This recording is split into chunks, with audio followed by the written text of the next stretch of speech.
Warga desa Watai diterkam buaya ditemukan tidak bernyawa. Jenazah Fanyul Nunisai, warga desa Watai, Kecamatan TNS Wepia, Kabupaten Maluku Tengah yang diterkam buaya di muara Sungai Ruata pada Sabtu 8 Juni, Senin 10 Juni akhirnya ditemukan. Joseph Letuori, warga desa Usiliapan, merupakan orang yang pertama melihat jenazah korban mengapung di laut tidak jauh dari bibir ombak. Letuori yang dikonfirmasi DMS Media Group di lokasi penemuan pantai Usiliapan menceritakan, awalnya dirinya melihat jenazah korban mengapung di laut, di sampingnya ada seekor buaya sedang mendorong jenazah korban ke bibir pantai. Letuori kemudian mendekati jenazah yang diyakini adalah korban Fanyu itu, kemudian memberitahukan warga dan polisi perihal penemuan mayat tersebut. Ia mengatakan saat dirinya mendekati jenazah yang sudah membengkak tersebut, buaya yang tadinya berada di samping jenazah kemudian menyelam meninggalkan jenazah. Letuori bersama beberapa warga kemudian mengamankan jenazah korban agar tidak terbawa arus air laut sambil menunggu polisi tiba di tempat kejadian perkara. Buaya sementara antar buaya berapa banyak, Bu? satu ekor saya, Pak. Satu ekor saja yang diantar. Buaya antar kita sampai di daerah sini, itu kita kalau lah itu masuk ke dalam.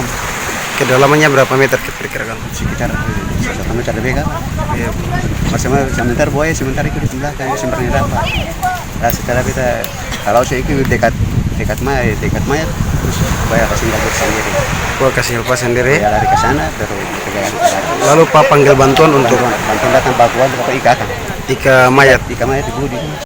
Polisi yang tiba di TKP kemudian memeriksa kondisi jenazah korban dan memasukkan dalam kantong mayat, selanjutnya dibawa ke RSUD Masohi untuk diotopsi. Wakapolsek TNS Wepia, Ibda Willem Kakiai membenarkan adanya penemuan mayat Fanyul Nunisai di pantai tersebut. Kakiai juga mengimbau warga di Kecamatan TNS Wepia maupun sekitarnya jika mencari ikan di laut, terutama di sekitar pesisir muara Sungai Ruata, agar senantiasa hati-hati karena sudah berulang kali warga menjadi korban keganasan sang buaya. Ya, himbauan saya kepada masyarakat supaya tetap berhati-hati dalam melakukan aktivitas di sepanjang pantai, khususnya di daerah Usiliapan sampai ke Makariki, supaya keamanan tetap dijaga.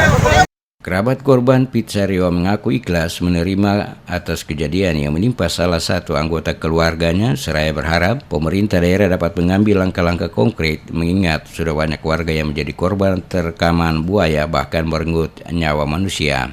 Kiranya ini menjadi sebuah hal yang berarti bagi semua masyarakat untuk dapat meningkatkan kewaspadaan dalam rangka melakukan berbagai macam aktivitas di laut.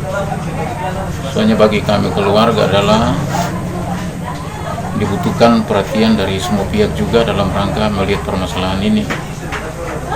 Soalnya kalau permasalahan ini tidak dilihat secara baik, maka bisa saja dia akan terjadi kepada orang lain.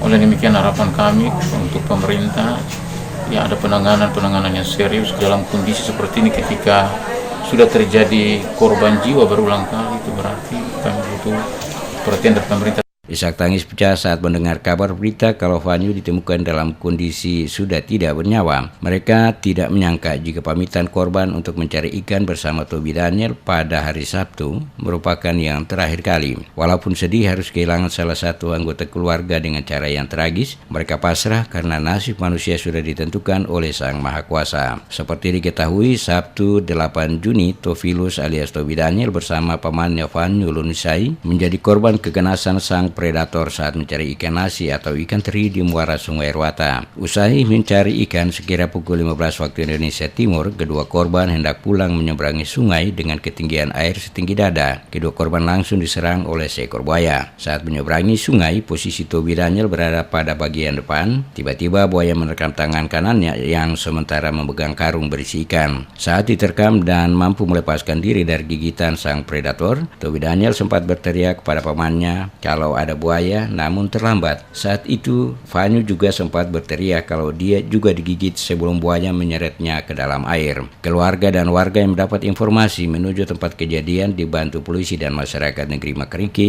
langsung melakukan pencarian untuk menemukan korban. Namun hingga malam hari pencarian tidak membuahkan hasil. Proses pencarian pada Minggu pagi hingga malam hari juga nihil. Jenazah baru ditemukan Senin pagi sekitar pukul 8.30 waktu Indonesia Timur. Kejadian Kejadian gigitan buaya bukan baru pertama kali terjadi, tetapi sudah berulang kali bahkan sampai menelan korban jiwa. Dari catatan DMS Media Group, di bulan Februari warga negeri Makariki, Kecamatan Amhai, Maluku Tengah bernama Yunias Wakairu ditemukan tewas diterkam buaya di pantai yang sama. Tanggal 13 Mei 2019, Paulus alias Oipa Nusamara. Tanggal 13 Mei, Paulus Nusamara warga desa Sepuluru menjadi korban gigitan buaya saat menjaring ikan di muara Sungai Pia. Nusamara mengalami robek di bagian paha dan sebagian daerah betis kaki. Masih dalam bulan Mei 2019, satu warga asal negeri Saulau bernama Matis Berhitu dan Yapi warga negeri Samasuru serta Rudi Sarnolai warga Wea Kecamatan Teluk Kelpa Putih juga mengalami nasib yang sama.